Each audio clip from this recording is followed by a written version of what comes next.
Silent पर एक group का राज चलता था जिसका लीडर था बुबालो नाम का एक आदमी। माल्टा के लोग उसे भगवान की तरह पूजते थे। पूरे माल्टा पर उसी का कानून चलता था। एक दिन अचानक किसी ने बुबालो के कमरे में घुसकर उसे मारने की कोशिश की, पर वो कामयाब नहीं रहा। अब बुबालो जल्द से जल्द इस हमलावर को पकड़ना चाहता था, लेकिन जब उसका आदमी हमलावर का पता नहीं लगा पाया तो बुबालो ने गुस्से में अपने आदमी को ही मार डाला। फिर बुबालो की बहन एना ने उसे यूकी नाम की एक जापानी लड़की की तस्वीर दिखाई, जिसे लेडी डेथ के नाम से भी जाना जाता था। एना को शक था कि ये लड़की ही वो हमलावर थी जो अमेरिका के कहने पर बुबालो को मारने आई थी। तब बुबालो ने अपने सभी आदमियों को लेडी डेथ को पकड़ कर लाने को कहा। इसके बाद हम लॉस एंजलिस शहर में जीरो और ब्रैंडन नाम के दो सरकारी जासूसों को देखते हैं। ब्रैंडन बंदूक चलाने में एकदम माहिर था और जीरो लड़ाई में दुश्मनों की हड्डी वसली एक कर देता। आज उन्हें उनके बॉस रॉबर्ट ने एक खास मीटिंग के लिए बुलाया। रॉबर्ट अक्सर उन्हें काफी खतरनाक मिशंस पर भेजता था और इस बार रॉबर्ट ने उन्हें माल्टा जाकर लेडी डेथ को सुरक्षित बाहर लाने का मिशन सौंपा।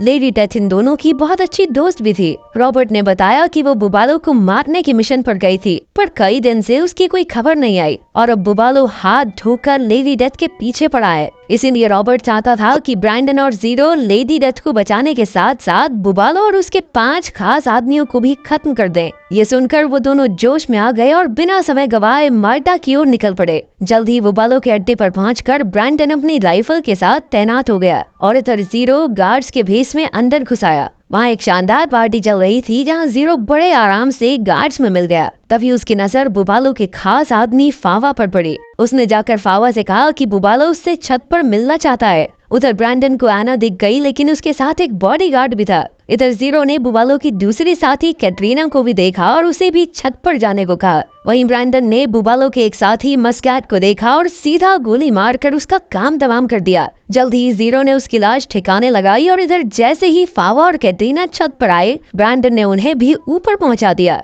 अब उन्हें सिर्फ एना, डॉक्टर जोरेन और बुबालो को खत्म करना था। अब ब्रैंडन ने जमीन पर गोली चलाकर एना के बॉडीगार्ड का ध्यान भटकाया और मौका पाते ही एना को भी गोली मार दी। इधर जीरो डॉक्टर जोरेन का पीछा कर रहा था, पर अचानक से डॉक्टर जोरेन ने उसे देख लिया। अब गोलियां चलने ही वाली थी कि एन वक्त पर लेडी डेथ ने बाहर आकर कहा कि डॉक्टर जोरेन उनकी तरफ ही है। अब वो उन दोनों को लेकर तुरंत अड्डे से बाहर निकली और इधर जैसे ही बुबालो अपने श्रद्धालुओं से मिलने आया तो ब्रैंडन ने एक ही गोली से उसका भेजा उड़ा दिया। आखिरकार उनका मिशन खत्म हुआ और फिर ब्रैंडन, जीरो, लेडी डेथ और डॉक्टर जोरेन बीच पर एक सुनसान चर्च में आ गए। जब रॉबर्ट को मिशन पूरा होने की खबर मिली तो वो बेहद खुश हुआ। तब लेडी डेथ ने बताया कि जैसे ही वो बुबालो को मारने वाली थी तभी अचानक पीछे से एना ने उस पर कई गोलियां चला दी। खुशकिस्मती से डॉक्टर जोरेन ने उसे खुफिया जगह पर छुपाकर उसका इलाज किया। असल में जोरेन भी बुबालो से नफरत करता था। आखिरकार सबने जोरेन का शुक्रिया अदा किया और सोने चले गए। पर सुबह उठते ही ब्रैंडन के होश उड़ गए क्योंकि उसकी जीप और जोरेन दोनों ही गायब थे। जोरेन ने उसका लैपटॉप और खुफिया फाइल्स भी चुरा ली थी और वो सीधा एक कैफे में पहुंच गया। लेकिन वो ये नहीं जानता था कि जीरो भी जीप में पीछे सो रहा था। जोरेन के उतरते ही जीरो भी उसके पीछे हो लिया। जीरो ने अपने एक साथी पीट को फोन किया जो एक कंप्यूटर हैकर था। उसने पीट से पता लगाने को कहा कि आखिर जोरेन लैपटॉप पर कर क्या रहा है। जल्द ही पीट ने पता लगाया कि जोरेन ने लैपटॉप से कई खुफिया फाइल्स चुरा कर अपने फोन में भेजी थी और अब वो ये सारी जानकारी कैस्पेन नाम के एक आदमी को बेचेगा। ये सुनकर जीरो ने तुरंत इसकी खबर ब्रैंडन और लेडी डेथ को दी और जल्द ही वो सब भी उस जगह पहुंच गए जहां जोरेन कैस्पेन से मिलने वाला था। कुछ ही देर में कैस्पेन वहां आया और जोरेन ने जानकारी वाला फोन उसके हवाले कर दिया। लेकिन वो कहाँ जानते थे कि लेडी डेथ कैस्पेन की गाड़ी के नीचे छिपी हुई थी। उसने अचानक जोरेन को गोली मार दी, लेकिन कैस्पेन ऐन वक्त पर वहां से भाग निकला। इसके बाद वो तीनों अब एक होटल में आकर रुके। तब लेडी डेथ ने उन्हें अपनी असली कहानी बताई। असल में बचपन में ही उसके माँ बाप मर गए थे और तब कैस्पेन ने उसे गोद ले लिया।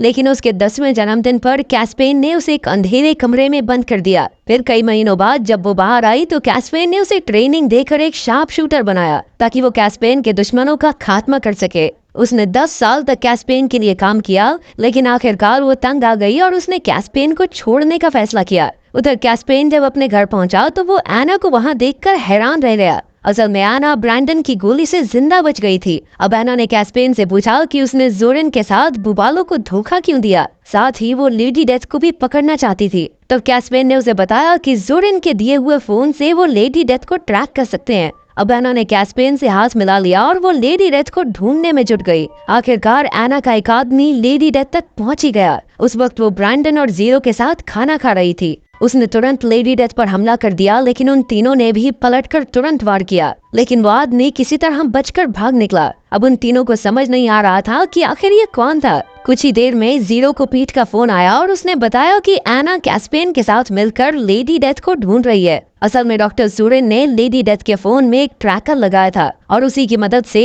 एना का ये आदमी उन तक पहुंचा था। ये सुनकर लेडी डेथ, ब्रैंडन और जीरो ने अपने अपने फोन तोड़कर चकनाचूर कर दिए, पर तभी उन्हें एहसास हुआ कि उन्होंने रॉबर्ट को तो खबर ही नहीं की और अब वो उससे बात कैसे करेंगे। अगले दिन हम देखते हैं कि रॉबर्ट पीट से मिलने गया और वो काफी परेशान था, क्योंकि कल शाम से उसकी ब्रैंडन और जीरो से बात ही नहीं हुई थी। तब पीट ने उसे ट्रैकर के बारे में बताया, लेकिन रॉबर्ट को अब भी लग रहा था कि कुछ तो गड़बड़ है, इसीलिए उसने पीट के साथ खुद माल्टा जाने का फैसला किया। उधर ब्रैंडन और उसकी टीम को एक गाड़ी मिली जो उन्हें एना के उसी आदमी की लग रही थी, लेकिन एना का वो आदमी तो बिल्कुल उनके बगल में था। अचानक वो इनके पीछे पड़ गया और धुआंधार गोलीबारी होने लगी। खैर अंत में जीरो और ब्रैंडन ने उसे चकमा देकर पीछे छोड़ दिया और वो तीनों सुरक्षित जगह पर आ गए। अब उन्हें समझ नहीं आ रहा था कि आखिर एना का ये आदमी अब उन तक कैसे पहुंचा। फिर उन्होंने लेडी डेथ के गोलियों के घाव देखे और उन्हें एक घाव पर शक हुआ। जब उन्होंने टांके खोले तो उसमें से एक ट्रैकिंग डिवाइस निकला। तब ये खुलासा होता है कि डॉक्टर जोरेन ने जानबूझकर ये ट्रैकर उसके घाव में डाला था। अब ट्रैकर निकालने के बाद ब्रैंडन ने एना के आदमी को फंसाने का प्लान बनाया। कुछ ही समय में वो आदमी ट्रैकर के पीछे पीछे होटल तक आ पहुंचा, पर जब वो कमरे में गया तो वहाँ कोई नहीं था। तभी अचानक लेडी डेथ और उसकी गैंग ने ताबड़तोड़ गोलियां चलाकर उसका काम तमाम कर दिया। फिर लेडी डेथ ने उसका फोन लेकर कैस्पेन को फोन किया और कहा कि अगर मुझसे कोई दिक्कत है ना तो आमने सामने मिलकर फैसला करे। आखिरकार कैस्पेन मान गया और उन्होंने अगली सुबह पुराने चर्च में मिलने का फैसला किया। अगली सुबह लेडी डेथ भी वहां पहुंच गई और जल्द ही कैस्पेन भी अपनी गाड़ी में आ गया, लेकिन तभी एना और उसकी पूरी टीम ने उन्हें चारों ओर से घेर लिया। इधर ब्रैंडन और जीरो लेडी डेथ पर नजर रखे हुए थे, पर एना ने उन तीनों को पकड़कर बंदी बना लिया। इसके बाद उन्हें बुबालो की हवेली में लाया गया, जहां एना उन्हें खत्म करने ही वाली थी। दूसरी ओर रॉबर्ट और पीट भी अपनी बोट में यहाँ पहुँचने ही वाले थे। रॉबर्ट को पहले से ही थोड़ा आइडिया तो लग गया था कि ब्रैंडन और जीरो खतरे में है, इसीलिए उन्होंने हवेली के सीसीटीवी कैमरास हैक कर लिए। तब उन्होंने देखा कि एना ने उन तीनों को बंदी बना रखा था। अब पीट सीसीटीवी कैमरास की मदद से रॉबर्ट को रास्ता बताता रहा और रॉबर्ट एक एक करके गार्ड्स को मारने लगा। वहीं लेडी डेथ को कैस्पेन और एना के सामने लाया गया। कैस्पेन उसके धोखे से काफी गुस्से में था और अचानक उसने लेडी डेथ के सर पर बंदूक तान दी, लेकिन वो भी कोई कच्ची खिलाड़ी नहीं थी। उसने तुरंत कैस्पेन का हाथ मरोड़कर बंदूक छीन ली और सबसे पहले एना को ठिकाने लगाया। अब वो कैस्पेन को भी मौत के घाट उतारने ही वाली थी कि अचानक कुछ गार्ड्स ब्रैंडन और जीरो को पकड़कर वहां ले आए। उन्होंने लेडी डेथ से कैस्पेन को छोड़ने को कहा, वरना उसके दोस्त जान से हाथ धो बैठेंगे। अपने दोस्तों की जान बचाने के लिए लेडी डेथ ने कैस्पेन को रिहा कर दिया, मगर जैसे ही कैस्पेन भागा तो अचानक वहाँ गोलियां चल गई। ये कोई और नहीं बल्कि रॉबर्ट और पीट ही थे, जो अपने साथियों को बचाने आए थे। अचानक चारों ओर से भयंकर गोलीबारी होने लगी और बेचारा पीट डर गया और ऊपर वाले कमरे में भाग गया। पीट भी कह रहा, भाई तुम्हारा कंप्यूटर चलाता, गोलियां नहीं। इधर रॉबर्ट अपनी टीम के साथ एक एक करके सभी गार्ड्स को मारता जा रहा था, लेकिन कुछ ही समय में बाहर कई गार्ड्स ने लेडी डेथ को चारों ओर से घेर लिया। वहीं ऊपर अचानक पीट के सामने कैस्पेन आ गया, पर अब कैस्पेन की बंदूक में गोलियां खत्म हो गई थी। आखिरकार पीट ने मौके का फायदा उठाकर कैस्पेन को गोली मारकर घायल कर दिया। बाहर लेडी डेथ ने बड़ी बहादुरी से सभी गार्ड्स का सामना किया, लेकिन जल्द ही गार्ड्स उस पर भारी पड़ने लगे। अब उसकी कहानी खत्म होने ही वाली थी कि ऊपर से जीरो ने मशीन गन से सभी गार्ड्स को भून दिया। इसके बाद वो सब कैस्पेन को ढूंढने गए, पर उसे तो पीट ने पहले ही घायल कर दिया था। उन्होंने इस सब के बारे में पुलिस को खबर की और अमेरिका वापस लौट आए। अगले दिन उन्होंने टीवी पर देखा कि कैस्पेन को पुलिस ने गिरफ्तार कर लिया था। तभी अचानक किसी ने कैस्पेन को गोली मार दी। ये किसी और का नहीं बल्कि लेडी डेथ का ही काम था। असल में वो कैस्पेन से हिसाब चुकता करने के लिए माल्टा में ही रुक गई थी।